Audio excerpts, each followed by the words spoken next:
originale de vos vacances pendant tout l'été. Vendredi 9 décembre, rendez-vous au Théâtre des Salins à Martigues pour le concert d'Imani. There is always a silver lining. Concert à guichet fermé depuis plusieurs semaines. Quelques heures avant le show, la native de Martigues nous reçoit dans sa loge pour un entretien exclusif. Imani en direct sur Maritima. Et Imani est avec nous ce soir sur Maritima. Bonsoir Imani. Bonsoir. On est ravis de passer ce petit moment avec toi. Tu es donc ce soir en concert au Théâtre des Salins à Martigues. Le concert avec la bande-annonce, on entend des affiches complètes. Est-ce que c'est la première fois que tu chantes à Martigues ? Est-ce que c'est la première fois ? Je crois que oui. Au Théâtre des Salins, donc Oui. magnifique scène nationale. Tu te sens comment à quelques heures ? Un peu de pression, un peu de stress à chaque concert ou pas vraiment ? Non, il y a toujours un peu de stress. Après, c'est un stress qu'on arrive à maîtriser. Donc, c'est de plus en plus tard. Plus c'est proche du moment et plus je suis stressé. Mais là, on est à quoi ? On est à 2 heures. Ça va. Je suis calme. J'étais en train de manger. Tu as fait une très très grosse tournée à travers le monde. Quels sont les endroits où tu t'es posé quelques instants, quelques heures qui t'ont enrichi, qui t'ont plu ? Il y a beaucoup d'endroits. J'ai aimé jouer en Inde. C'est tellement une autre planète, avec un autre rythme. Ça m'a apporté beaucoup. Est-ce que tu t'es purifié dans les eaux du Gange ? Non, je ne suis pas allé aussi loin que ça, malheureusement. Mais je me suis tant bien que mal immersé dans la culture indienne, qui est très intéressante, très large.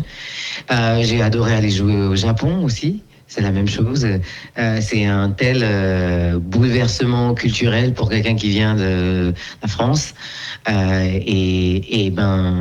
oui, c'est enrichissant.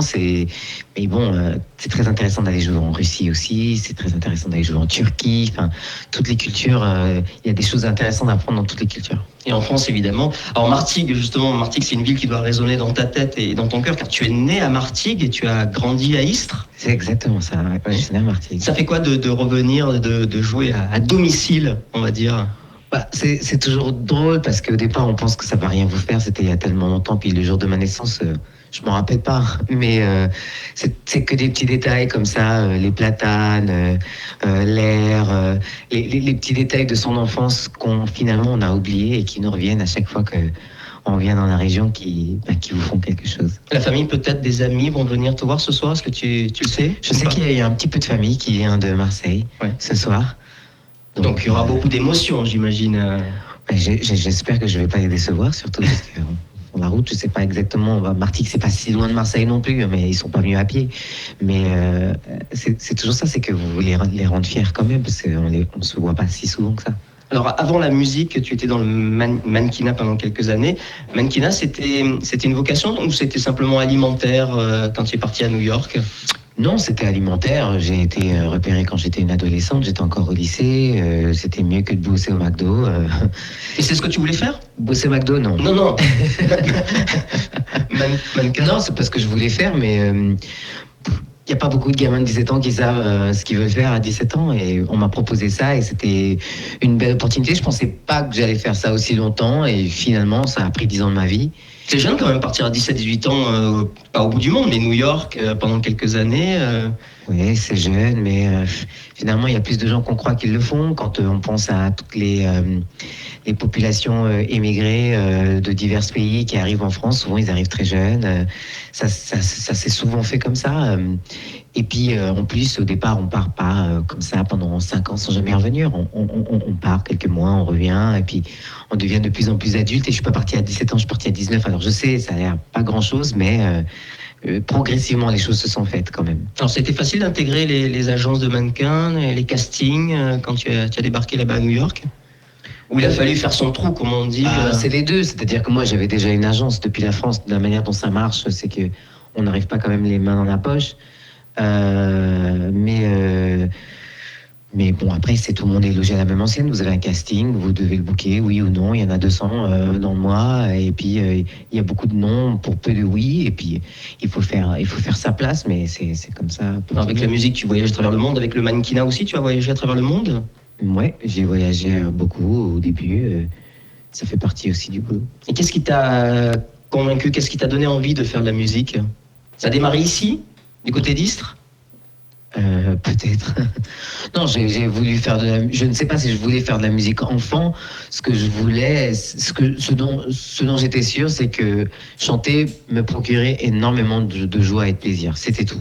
Après, au vu de ma culture, la manière dont j'étais élevé, on m'a dit que être musicien, c'était pas possible. Et j'y ai cru et je ne pensais pas que... Pourquoi on t'a dit que c'était pas possible? Parce que je venais d'une autre culture, mes parents ils connaissaient pas et ils se disaient que les vedettes, la musique, tout ça, ça appartenait à un autre monde, c'était pas leur monde et je comprends.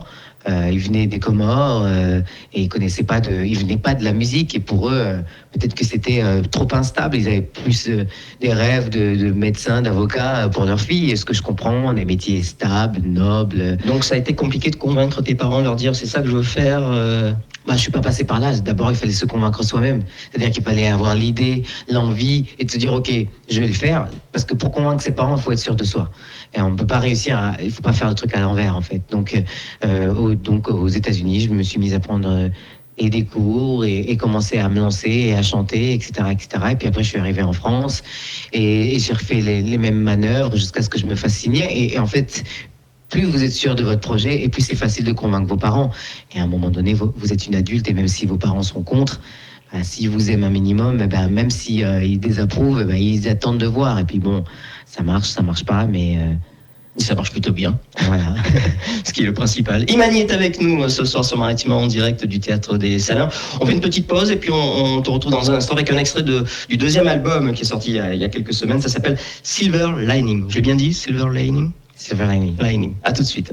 16h, 20h, Maritima Online. Maritima Online.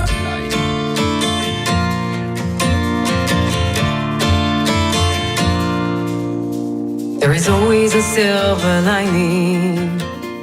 Blessed are those who know what it is. We think that we need everything. That love is found in the wrong kind of dreams. There's always time to ask for help. There's always space to find your ways. Sometimes you wait for the storms ahead, and sometimes you hide or you run away.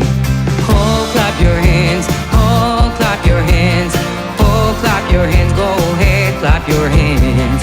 Oh, clap your hands, oh, clap your hands, oh, clap your hands, let go, clap your hands.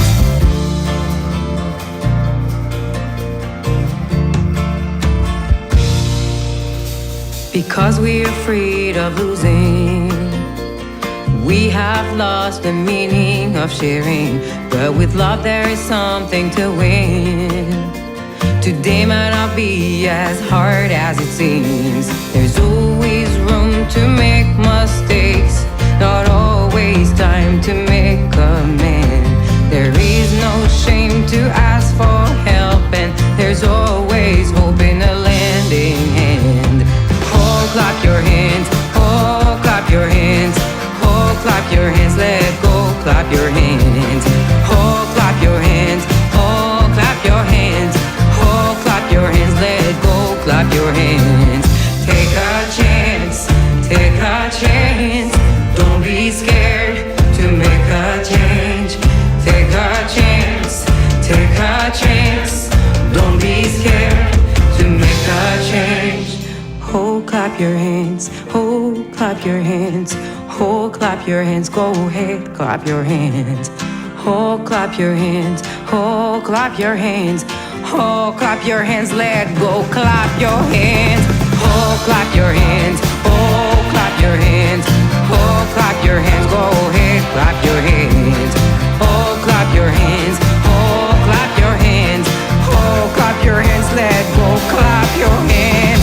Oh, clap your hands, oh, clap your hands, oh, clap your hands, go ahead, ask for change. Oh, clap your hands, oh, clap your hands, oh, clap your hands, trust me, clap your hands.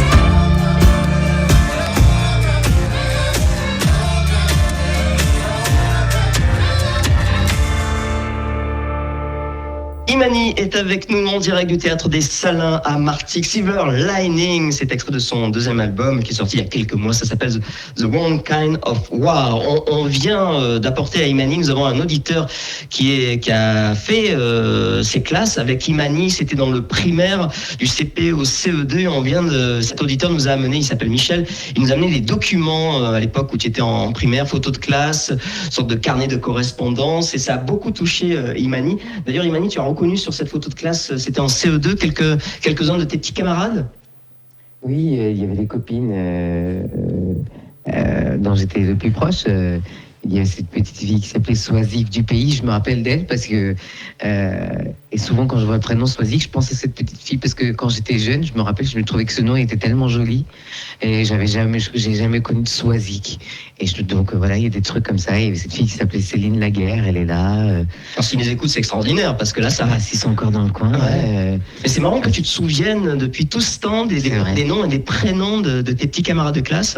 Alors que pour tous ceux qui me connaissent, ils savent que les noms, je suis nul. Je ne les retiens pas. Mais il y a des noms comme ça qu'on retient. Par contre, il y a beaucoup de visages que je reconnais. Ouais. Comment était Imani en classe? Elle était une élève sage, une bonne élève? Moi, je pense que j'étais une bonne élève, j'avais des bons résultats. J'étais sage, mais je ne sais pas si je faisais partie des plus sages non plus. Je faisais le pitre aussi.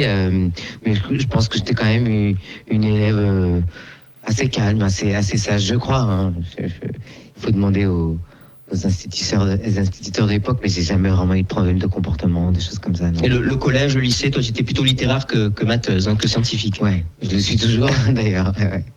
Alors, quand on t'entend chanter, tu as un timbre de voix vraiment absolument unique, tu as une voix très très grave. Tu as toujours eu cette voix, justement, toute petite? J'ai toujours eu cette voix, toujours. Et je me faisais d'ailleurs griller pour le bavardage plus que les autres parce que... La voix portait plus? Ben, ça résonne surtout, ça résonne plus. Et donc, dès qu'ils entendaient un derrière, ils savaient que c'était moi. Et tu n'étais pas complexé d'avoir cette voix si, toute grave, toute complexé. petite? Ouais. Ce qui est intéressant, c'est que ma voix grave, elle n'a jamais dérangé les gens de mon âge. C'était toujours les adultes qui faisaient la réflexion. Et ce qui fait que quand on est gamin et qu'en plus on veut toujours plaire, eh ben, j'ai cru que ma voix c'était un problème, que j'étais pas comme les autres. Donc mon complexe, il est certainement né dans ces photos d'ailleurs, à cette époque-là. Ouais. Ah, c'est marrant en tous les cas. On remercie Michel, si Michel nous écoute. Michel, je vais lui envoyer un mot parce que c'est un super cadeau. Imani visiblement était très touchée, elle a eu un sourire, elle était radieuse, elle a retrouvé. Puis il y a ce petit livret aussi où tu nous disais que tu as écrit ce livret avec des camarades de ta classe du CE2, le livret qui s'appelle Le fil de la vie au-dessus du temps. Ouais, c'est une histoire qu'on a écrite, les CE2 et les CM1 ensemble, et je me souviens parce que on a écrit cette histoire, on avait 8-10 ans, et je me souviens qu'à la fin de l'année, on nous l'a remis, j'étais hyper fier. Et j'ai dû le perdre. Peut-être que mes parents l'ont encore, j'en doute. On a retrouvé un exemplaire. Et c'est génial parce que je sais pas, on a fait écrire ils l'ont imprimé, ils l'ont donné dans les mains des enfants, et ça a peut-être changé la vie de plein de gamins. Enfin, moi, certainement que ça a changé la mienne. Mon amour de la lecture et de la littérature, ça a peut-être commencé là. Et je trouve que c'est une manière bien positive d'éduquer les enfants. Et en plus, c'est miser sur leur intelligence. Imani était peut-être déjà douée pour l'écriture, mais ouais, grâce à ce petit livret. En tout cas, je ne sais pas si j'étais douée, mais en tout cas, ça m'a mis un pied à l'étrier. Et je sais que ça a nourri mon amour des livres, ça c'est sûr. Alors on rappelle que nous sommes en direct du Théâtre des Salins à Martigues, puisque tu es en concert ce soir. Sur ta précédente tournée, tu rendais hommage à des artistes comme Queen, Terence D'Arby ou bien encore les Fugees. Ce sont des artistes avec qui tu as grandi? Oui, c'est des artistes que j'ai rencontrés dans mon adolescence. Si vous voulez, mes parents venaient pas de la musique, mais j'ai été élevé au top 50 d'une certaine manière. Donc des choses qui étaient populaires et qui passaient à la radio, et on les écoutait, et on s'est nourri de ça. Et Queen, c'est un groupe que j'ai vraiment adoré. Freddie Mercury a une voix exceptionnelle. Une chanson comme Bohemian Rhapsody, c'est une œuvre d'art de la musique contemporaine. Et très difficile à chanter, visiblement. Très difficile à chanter, ouais. Tout le monde ne peut pas chanter cette chanson. Et puis, parce que c'est à la moitié de l'opéra, enfin, c'est un espèce d'ovni dans la musique. Et pareil, il a contribué à l'enrichissement d'un tas d'artistes, je pense. Et puis les autres artistes, Teresa Narby, les Fujis, ça c'est vrai que ça correspond plus à une partie un peu plus tardive de mon adolescence, mais c'est pareil, ils faisaient quand même partie d'une musique populaire dont je me suis nourri. Sur cette nouvelle tournée, tu chantes avec d'autres, tu reprends d'autres artistes également? Je reprends d'autres artistes, je reprends ces mêmes artistes, je fais des clins d'œil à l'intérieur de mes titres, ça m'amuse de détourner leur musique, d'en faire la mienne, ça m'amuse de les visiter au milieu d'une œuvre à moi, il n'y a pas de limite et on s'amuse. Alors on a écouté tout à l'heure en début d'émission Don't Be So Shy qui a été un énorme succès l'an passé, d'ailleurs Maritima évidemment l'a beaucoup joué. Tu t'attendais à un tel succès? Ah non, et je pense que même les gens qui disaient ça va être un carton, ils pensaient pas que ça allait être un aussi gros carton, je pense pas, parce que je vois pas comment c'est possible de prédire une chose pareille, c'est tellement énorme. Parce que le titre en fait a été remixé, c'était pas la vraie version que tu chantais toi, ce sont deux DJ russes, je crois, qui se sont appropriés le titre et qui ont mis une rythmique. Oui, tout à fait, c'est des DJ russes. Bon, c'est des choses qui se font vraiment depuis 5, 6... Enfin, même ça se faisait dans les années 80. Mais c'est pas vraiment ton univers, l'électro, la dance, soit tu plutôt soul. Oui, c'est plutôt folk, plutôt pop, et c'est vrai que c'est pas mon univers. Après, il y a des choses comme ça, le destin, il fait un peu ce qu'il veut, et une chanson qui ne devait même pas vraiment exister, puisque cette chanson a été écrite pour la BO du film Sous les jupes des filles. On en parlera peut-être. Et la chanson que moi je chante, elle est même pas dans le film, si vous voulez. Elle appartient à la BO, au CD, au disque. On l'a mise pour que le disque soit plus cohérent, pour que musicalement, quand vous le mettez à l'écoute chez vous, vous avez l'impression d'être dans un univers musical cohérent. Mais elle est même pas dans le film. Donc, si vous voulez, elle devait avoir une toute petite existence de rien du tout. Et résultat, maintenant, elle est numéro 1 dans je sais pas combien de pays, avec des millions de vues et des streamings, et ça c'est incroyable. C'est génial. Ouais. You Will Never Know, c'est le titre qu'on va écouter dans un instant et on se revoit juste après Imani si tu le veux bien. À tout de suite sur Maritima.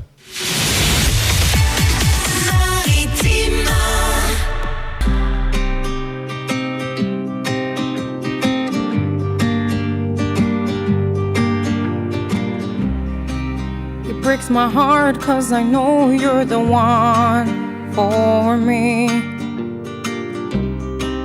Don't you feel sad? There never was a story, obviously.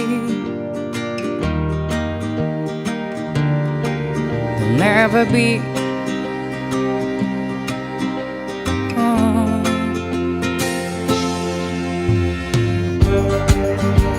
And you will never know. I won't never show what I feel, what I need from you, no. And you will never know. I won't never show what I feel, what I need from you.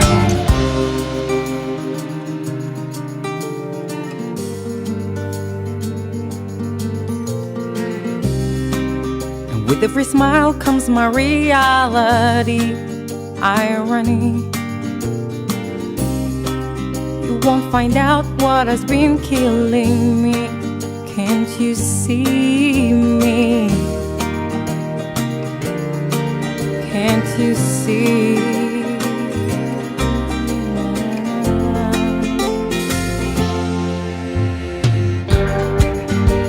And you will never know.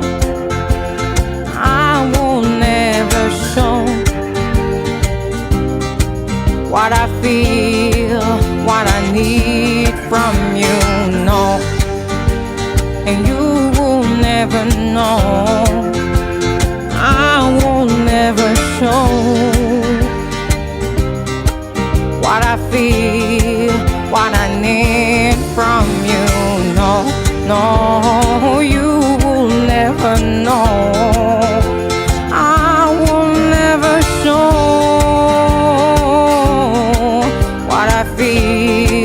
what I need from you, no, no, no, no, you'll never know, no, no, no, you'll never know, no, no, no, love me, love me, love me, love me, no.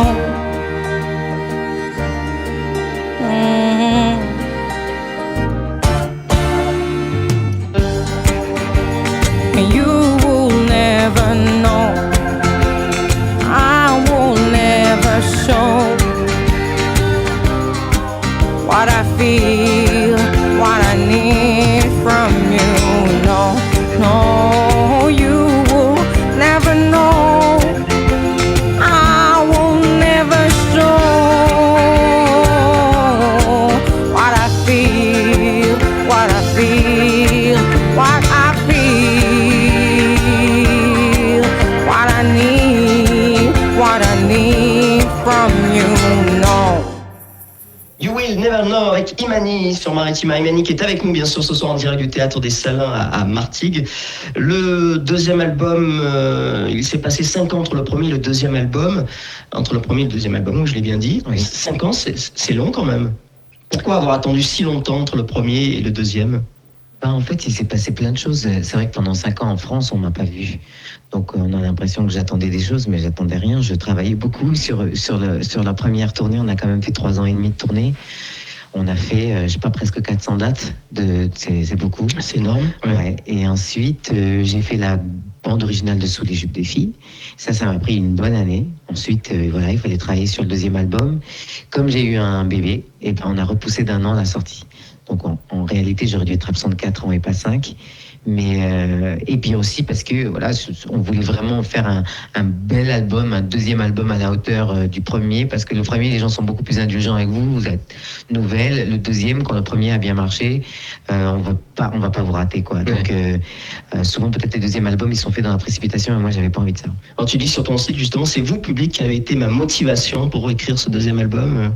C'est exactement ça, parce que comme le public avait aimé le premier, à chaque fois je me suis mis une pression en me disant il faut que je fasse le travail nécessaire pour qu'ils continuent de m'aimer sur le deuxième, parce que c'est facile de décevoir les gens quand on fait les choses un peu à la va-vite, et peut-être quand on prend l'amour des gens pour acquis peut-être. Un album que tu as écrit, composé en partie à Dakar. Pourquoi avoir été au Sénégal pour enregistrer cet album ? Mon producteur, il a une maison qu'il a construite avec un studio d'enregistrement, et donc du coup on peut y faire des retraites d'écriture loin du brouhaha de Paris, la famille et tout ça. Et donc pour écrire il faut être concentré, il faut avoir que ça à faire, et on a fait plusieurs retraites d'écriture, et c'était important d'être loin du monde pour pouvoir écrire. Voilà pourquoi, c'était un concours de circonstances qui nous arrangeait bien. C'est du côté de Dakar également que vous avez fait la conception de la pochette de l'album. Exactement. Avec ces petites filles bras croisés derrière des fils barbelés. Sur l'île de Gorée, exactement. Ouais. C'est un peu violent quand même cette image des petites filles entre guillemets peut-être emprisonnées derrière ces... Tu voulais symboliser quoi au travers de cette pochette ? Oui, j'avais envie de susciter la réflexion des gens. J'avais pas juste envie de mettre encore une énième photo de moi en souriant, parce que sur ce deuxième album, les titres ils sont beaucoup plus engagés, beaucoup plus inscrits dans ce qui se passe dans la vie, dans le monde. Et ces petites filles, elles sont à la fois le présent et à la fois le futur. Elles sont dans des conditions, c'est David contre Goliath, c'est un peu une image de ça, et c'est des gamines qui sont en Afrique, mais elles auraient pu être en Amérique du Sud, elles auraient pu être n'importe où, et c'est le petit contre le puissant, et il faut composer avec elles. Et l'album s'appelle The Shape of Broken Heart. Non, ça c'est le premier album, le deuxième album c'est The Wrong Kind of War. Excuse-moi. C'est ça, hein. Imani qui était avec nous aujourd'hui sur Maritima, on a été ravis, c'était une belle rencontre ce soir en direct du Théâtre des Salins. On te souhaite un bon concert ce soir. Merci ici beaucoup. Chez toi on va dire, puisqu'on rappelle que tu connais un petit peu la région, tu as grandi ici du côté d'Istres. On t'embrasse et on te dit à très bientôt. Merci beaucoup. Merci Imani, au revoir. Que je découvre, j'adore. C'était chaleureux, authentique, une belle personne de la classe, du charisme, simple et tout simplement pleine de talent. Autant la première partie, Sandia, comme Imani, géantissime, vraiment une grande personne, magnifique. On la connaît pour ses chansons connues, mais en fait derrière elle a un récital hyper complet. Et donc voilà, elle a fait participer la salle. On a vu qu'elle était émue avec l'ambiance de Martigues. Donc un bon moment. J'ai beaucoup aimé son intervention par rapport à Mandela. Donc ça a l'air quelqu'un humainement que j'aimerais suivre. voilà, aussi, pas seulement musicalement. On vient de Belgique pour voir Imani, c'était formidable. Oui. C'était génial, c'était génial. C'était extraordinaire, vraiment. Je connaissais quelques chansons d'elle et vraiment j'ai été impressionnée. On s'est régalé, franchement ce sera à revoir. Tout était magnifique. Le moment a cappella sans micro, c'était voilà. Il faut avoir une voix divine pour faire ça. C'était dans l'émotion, elle met le feu à la salle, c'était super. Stop.